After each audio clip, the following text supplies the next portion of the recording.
D'abord, permettez-moi de remercier, de féliciter de nouveau M. Fall. Aujourd'hui, ce qui m'a le plus marqué, c'est d'avoir signé cette convention de partenariat avec CNCR et aussi d'être accompagné depuis le début par le directeur de la foire. Mais au-delà de la richesse des exposants, j'ai vu qu'aussi cette foire est aussi une plateforme d'intégration régionale. J'ai vu les Camerounais, nous avons rencontré nos frères et nos sœurs de la Guinée. Cela montre qu'aujourd'hui, le message de la FIARA, c'est un message d'intégration, mais aussi un message de souveraineté alimentaire et aussi de l'émancipation de la femme et aussi une jeunesse qui en veut. J'ai rencontré des jeunes et des femmes qui suivent la chaîne de valeur de l'agriculture et de l'élevage pour faire des produits transformés à base de produits locaux. Ça, c'est une fierté. Nous avons rencontré des éleveurs et je me réjouis de voir l'engouement qu'il y a aujourd'hui autour de l'élevage et de l'agriculture. Permettez-moi au passage de remercier au fond du cœur et au nom de son Excellence le Président de la République, au nom du Premier ministre, au nom de tout le peuple sénégalais, l'excellent travail que CNCR est en train de faire. Depuis le début, CNCR nous a montré que ce sont des partenaires de taille. Nous réfléchissons ensemble, nous relevons les défis ensemble, que ce soit pour l'agriculture, mais aussi que ce soit pour l'élevage. Nous allons vers un événement de taille qui est la Tabaski. Je viens juste de rentrer de la Mauritanie. Nous allons importer dans l'ordre de 190 000 moutons. 190 000 moutons venant de la Mauritanie, à raison de 100 000 francs CFA, c'est 19 milliards de francs CFA. Je me permets de lancer un appel aux Sénégalais. Lançons-nous le défi de produire ces 199 000 moutons ici et aujourd'hui avoir l'excellent travail que vous êtes en train de faire. Comment l'élevage a été vulgarisé à travers cette FIARA, j'ai l'intime conviction qu'avec un tout petit peu d'organisation, on peut réussir ce pari. Revenons maintenant sur les opportunités encore sur l'agriculture et sur l'élevage. Nous avons vu la production record de pommes de terre qui tourne aux environs de 250 000 tonnes. Nous avons vu la production record d'oignons qui tourne aux environs de 450 000 tonnes. Cela montre quoi? Cela montre qu'au-delà de vouloir et de pouvoir produire, la nécessité d'exporter, la nécessité de transformer localement devient un impératif. Raison pour laquelle quand je vois toutes ces jeunes, toutes ces femmes, avec l'appui de la FIARA, avec l'appui de la foire, avec l'appui des organisations paysannes, nous présenter des produits transformés, made in Sénégal à base de produits locaux, c'est exactement ce que le référentiel 2050 dit, c'est exactement ce que son Excellence le Président de la République et le Premier ministre disent. En tout cas, bravo CNCR, bravo à la FIARA, bravo au DG et producteurs et productrices, éleveurs. Ce gouvernement dirigé par son Excellence le Président de la République et le Premier ministre, nous vont vous accompagner, seront à vos côtés. Nous venons de signer des projets comme FSRP, 153 milliards, FIDA, plus de 120 milliards. Et pourtant, on a déjà des projets en cours qui tournent aux environs de 320 millions de dollars.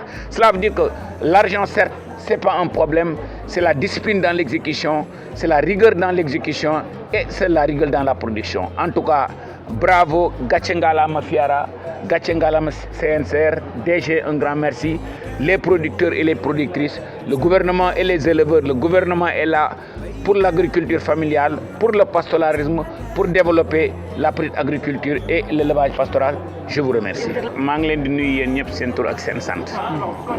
di féliciter monsieur Fall mi nga xam ne nii ku xam FIARA bi succès bi FIARA bi am xam ne non seulement moom moo ko jiite mais daf cee dox tànk yu mucc ayib donc monsieur Fall ñoo ngi lay remercier di la féliciter au nom de son excellence président de la République, au nom du premier ministre, au nom du gouvernement, mais aussi au nom de tous les Sénégalais. tey ndax li taxoon ñu gën fee ñëw li tax ma gën a kontaan ci ñëw tey bi mooy signature bi nga xam ne ni ensemble avec président Nayour président CNCR signé nañ fi benn convention de partenariat. damay wax souvent sama équipe yi ma ne leen CNCR bi léegi mooy presque think tank wu ministère bi suñuy xalaat moom la ñuy xalaatandoo suñu amee li ñu jaaxal moom la ñuy njëkk a waxtaanal suñu bëggee tate pour xam li baykat yi bëgg li ñu bañ fi ñu bëgg ñu dem CNCR la ñuy waxtaan ak certes ak yeneen organisation paysannes yi. donc président Nazir ñoo ngi lay gërëm di la sant di la féliciter di féliciter say équipe ci liggéey bii ñu seq te nga jox ci jéego yu rafet.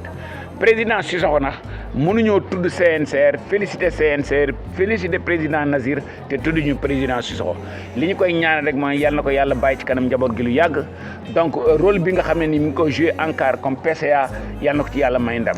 di féliciter aussi directeur DG wu CICES bi ñu duggee fii ba léegi gis ngeen organisation bi ni mu doyee waar nouveauté yi nga xam ne nii mi ngi lëkkaloog monsieur Fall di ko ci def di Cameroun nañ gis nañ ko fi gis nañ fi Guinéens yi gis nañ aussi xale yi mag ñi ndaw ñi éleveurs yi agriculteur bi noonu gis nañ aussi équipementiers yi loolu yëpp moo lay wan ne Sénégal mi ngi ci su ma ne woon par exemple souveraineté alimentaire avion la mun naa ne ñoo ngi ci piste bi di daw pour décoller li may lancer appel bi may lancer rek à la jeunesse ce pays là nous allons le co-construire ensemble l'avenir se joue maintenant. damay wax souvent ma ne dañuy importer 1070 milliards tey jii ku dugg ci FIARA bi dugg ci CICES ànd ak CNCR gis liñ fi def li fi agriculteurs yi def li fi éleveurs yi def li fi jeunes yi di def li fi femmes yi def transformateurs yi transformatrices yi équipementiers yi ba ci digitalisation bi éleveurs yi aussi man dama gëm ne Sénégal bii on a tout pour que ça marche gis ngeen résultats yi ñu am ci soble bi gis ngeen résultats yi ñu am ci pomme de terre bi. ceeb bi aussi li ñu naan ci naree neex si ba xeexeeñ gis ngeen liggéey bu mucc ay bi ci sayet di def ak producteurs yi aussi son excellence président de la République ak premier ministre bi fa nañ li may ñaan sénégalais yi nañ leen yokk jox confiance am patience te xam ne ñu bëgg réew mi lañ ñu bëgg defar réew mi lañ te njortu naa ne suñu àndeek expérience yu xam réew mi comme CNCR affaire bi mën naa baax.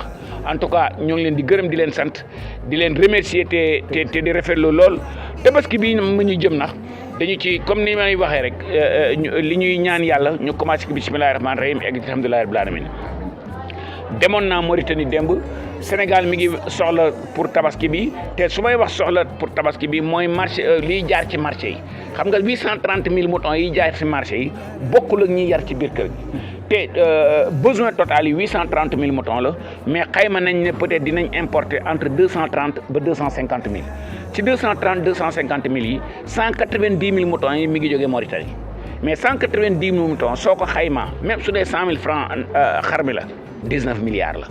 donc loolu moo lay wan opportunité yi nekk ci agriculture ak élevage tey jii marché tabaski soo ko xaymaa presque nekk na entre 200 milliards ba 230 milliards loolu moo lay wan ne la élevage bi lu am solo la ci réew mi agriculture bi lu am solo ci réew mi sur les 557 communes du Sénégal 525 communes bi ay communes rurales lañ te ku wax commune rurale wax mbay ak sàmm en tout cas FIARA bi dafa nekk benn plateforme boo xam ne nii dafay fësal li baykat yi ak sàmmkat yi ak éleveurs yi di def mag yi ak ndaw ñi ak transformatrices yi donc monsieur Fall nous vous disons encore un grand merci donc je vous remercie. Merci beaucoup.